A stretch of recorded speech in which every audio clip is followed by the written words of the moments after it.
Hello मुलांनो, आज आपण शिकूया काही पक्ष्यांची नावे. हा आहे मोर. याला हिंदीमध्ये मोर म्हणतात आणि इंग्लिशमध्ये पिकॉक म्हणतात. मोर हा भारताचा राष्ट्रीय पक्षी आहे. सुंदर पिसारे हे त्याचे सर्वात मोठे वैशिष्ट्य आहे. मोर हा सर्वभक्षी आहे.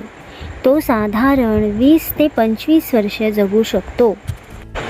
मोराला उंच झाडावर बसायला आवडते. त्याचे पिसारे दरवर्षी गळतात आणि पुन्हा नवीन येतात. मोर उडू शकतो, पण फक्त कमी अंतरासाठी. हा कावळा आहे.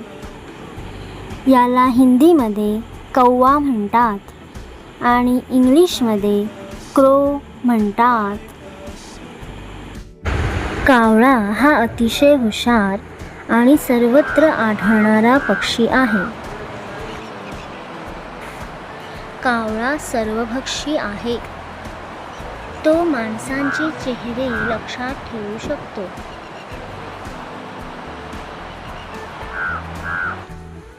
हा पोपट आहे. याला हिंदीमध्ये तोता म्हणतात आणि इंग्लिशमध्ये पॅरट म्हणतात. पोपट हा अतिशय सुंदर, रंगीत आणि बुद्धिमान पक्षी आहे. पोपट प्रामुख्याने फळे, धान्य, बिया, फुले खातो. जगभरात पोपटाच्या 400हून अधिक प्रजाती आहेत. पोपटाची सर्वात मोठी खासियत म्हणजे तो माणसाच्या आवाजाची आणि काही शब्दांची नक्कल करू शकतो. ही चिमणी आहे. हिला हिंदीत गौरैया म्हणतात आणि इंग्लिशमध्ये स्पॅरो म्हणतात. चिमणी हा आकाराने लहान, चपळ आणि गोड आवाज काढणारा पक्षी आहे.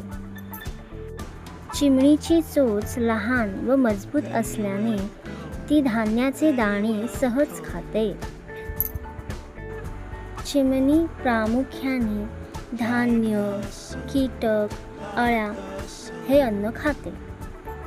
त्यामुळे शेतीतील काही हानिकारक कीटकांचे प्रमाण कमी करण्यास चिमणी मदत करते.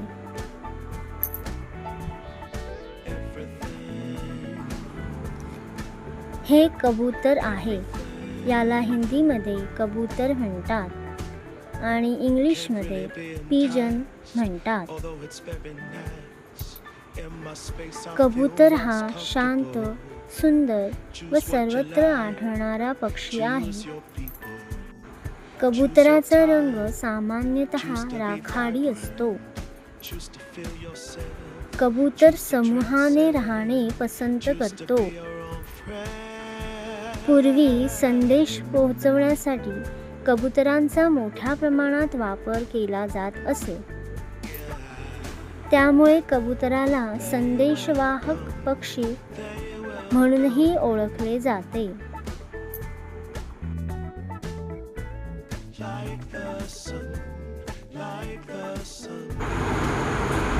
हा गरुड आहे. याला हिंदीमध्ये गरुड म्हणतात आणि इंग्लिशमध्ये ईगल म्हणतात. गरुड हा शक्तिशाली, बुद्धिमान, वेगवान असा शिकारी पक्षी आहे. गरुडाची दृष्टी माणसांपेक्षा अनेक पटीने तीक्ष्ण असते. गरुड अनेक देशांचे राष्ट्रीय प्रतीक आहे. भारतीय पौराणिक कथांमध्ये गरुड हे भगवान विष्णूचे वाहन मानले जाते. हे घुबड आहे. याला हिंदीमध्ये उल्लू म्हणतात आणि इंग्लिशमध्ये आऊल म्हणतात. घुबड हा शांत, बुद्धिवान आणि मुख्यतः रात्री सक्रिय असणारा प्राणी आहे. घुबड हा मांसाहारी पक्षी आहे. तो शेतकऱ्याचा मित्र मानला जातो. घुबडाची ऐकण्याची व अंधारात पाहण्याची क्षमता खूपच चांगली आहे. घुबड आपली मान सुमारे 270 अंशापर्यंत फिरवू शकते. हे बदक आहे. याला हिंदीमध्ये बत्थक म्हणतात आणि इंग्रजीमध्ये डक म्हणतात. बदक हा पाण्यात व जमिनीवर राहणारा सुंदर जलपक्षी आहे. बदकाचे पाय जाळीदार असल्यामुळे ते उत्कृष्ट पोहते. बदकाच्या पिसावर नैसर्गिक तेलाचा थर असल्यामुळे त्याची पिसे सहज भिजत नाहीत. जगभरात बदकाच्या अनेक प्रजाती आढळतात. बदक हा सर्वभक्षी पक्षी आहे.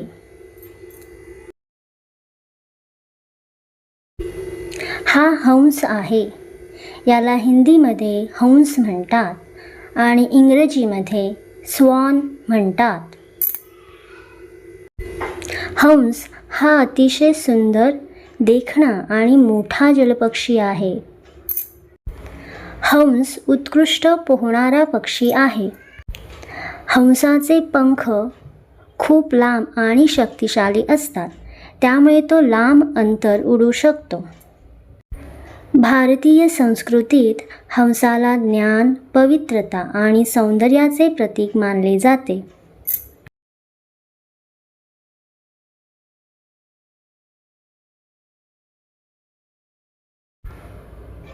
हा ससाणा आहे. याला हिंदीमध्ये बाज म्हणतात आणि इंग्लिशमध्ये फाल्कन म्हणतात. ससाणा हा अतिशय चपळ, वेगवान आणि शक्तिशाली शिकारी पक्षी आहे.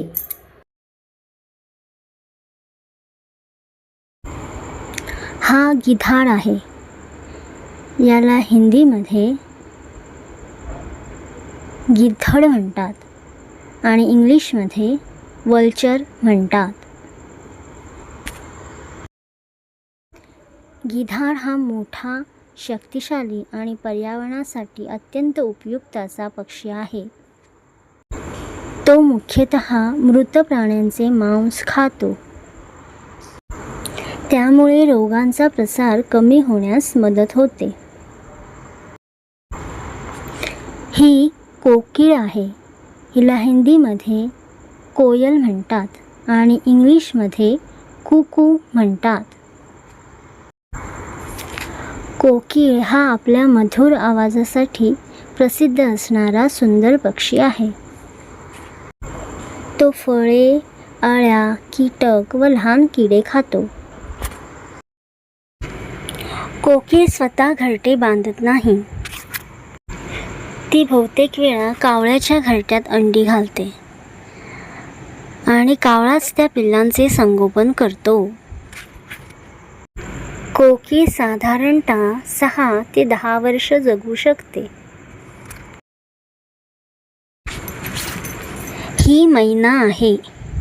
हिला हिंदीमध्ये मैना म्हणतात आणि इंग्लिशमध्ये मायना म्हणतात.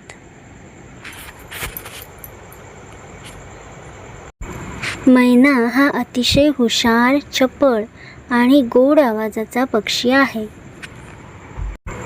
तो माणसांच्या आसपास सहज वावरतो.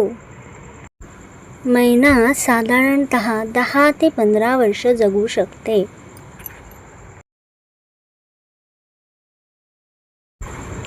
हा बगळा आहे.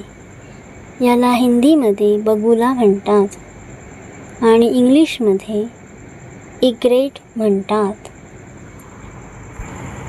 बगळा हा पाणथळ भागात आढळणारा शांत व सुंदर पक्षी आहे. तो पाण्यात उभा राहून मासे व इतर जलचरांची शिकार करतो. बगळा साधारण 10 ते 15 वर्ष जगू शकतो. बगळ्याची उडताना मान मागे दुमडलेली असते. हा शहामृग आहे. याला हिंदीमध्ये शुतुरमुर्ग म्हणतात आणि इंग्लिशमध्ये ऑस्ट्रिच म्हणतात. शहामृग हा जगातील सर्वात मोठा आणि सर्वात जड पक्षी आहे. त्याला पंख जरी असले तरी तो उडू शकत नाही. हा पक्षी प्रामुख्याने आफ्रिकेत आढळतो.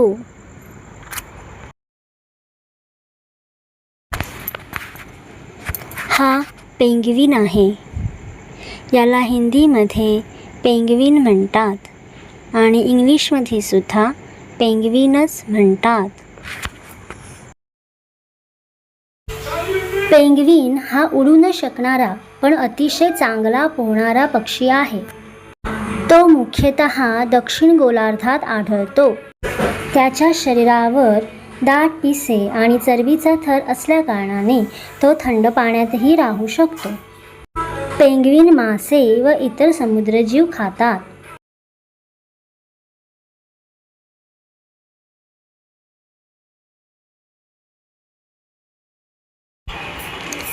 हा राजहंस आहे. याला हिंदीमध्ये राजहंसच म्हणतात आणि इंग्लिशमध्ये फ्लेमिंगो म्हणतात. राजहंस हा सुंदर व मोठ्या आकाराचा जलपक्षी आहे. तो तलाव, नदी, सरोवर यांच्या आसपास आढळतो. राजहंस पाण्यात पोहण्यात अतिशय कुशल असतो. राजहंस आपल्या जोडीदारासोबत आणि पिल्लांसोबत राहतो.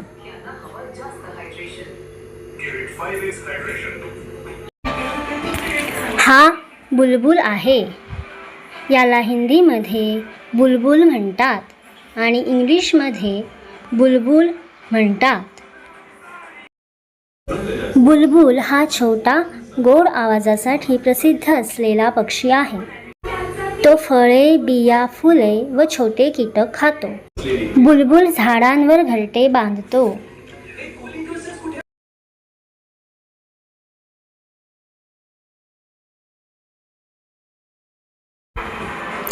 हा सूर्यपक्षी आहे.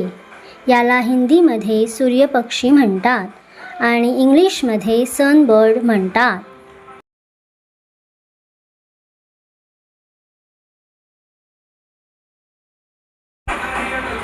हा धनेश आहे. याला हिंदीमध्ये धनेश म्हणतात आणि इंग्लिशमध्ये हॉर्नबिल म्हणतात. धनेश हा मोठी आणि वैशिष्ट्यपूर्ण चोच असलेला सुंदर पक्षी आहे. तो प्रामुख्याने जंगलामध्ये आढळतो. हा टर्की आहे. याला हिंदीमध्ये टर्की म्हणतात आणि इंग्लिशमध्ये टर्की म्हणतात. टर्की हा आकाराने मोठा आणि जमिनीवर राहणारा पक्षी आहे. टर्की मूळचा उत्तर अमेरिकेतील पक्षी आहे.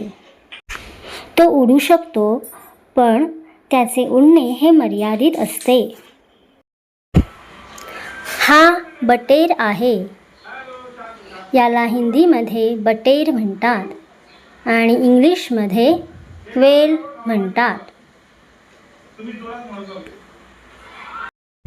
बटेर हा आकाराने छोटा आणि जमिनीवर राहणारा पक्षी आहे. बटेर जमिनीवरच घरटे बांधतो आणि त्याच्या जगात अनेक प्रजाती आहेत.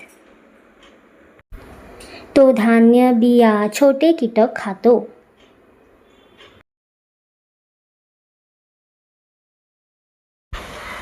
हा तीतर आहे. याला हिंदीमध्ये तीतर म्हणतात आणि इंग्लिशमध्ये पार्टीज म्हणतात.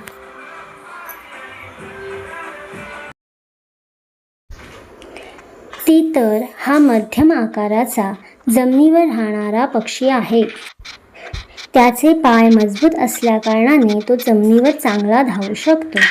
तो कीटक, धान्य, बिया खातो. हा समुद्र पक्षी आहे. याला हिंदीमध्ये सीगल म्हणतात आणि इंग्लिशमध्ये सीगल म्हणतात. समुद्र पक्षी म्हणजे समुद्र, समुद्राच्या किनाऱ्यावर त्याच्या आसपास राहणारे पक्षी व अन्नासाठी पूर्णपणे समुद्रावर अवलंबून असणारे पक्षी म्हणजेच समुद्र पक्षी होय. काही समुद्र पक्षी समुद्रावर शेकडो किलोमीटर उडून अन्न शोधतात. हा अल्बाट्रॉस आहे. याला हिंदीमध्ये अल्बाट्रॉस म्हणतात आणि इंग्लिशमध्ये पण अल्बाट्रॉसच म्हणतात.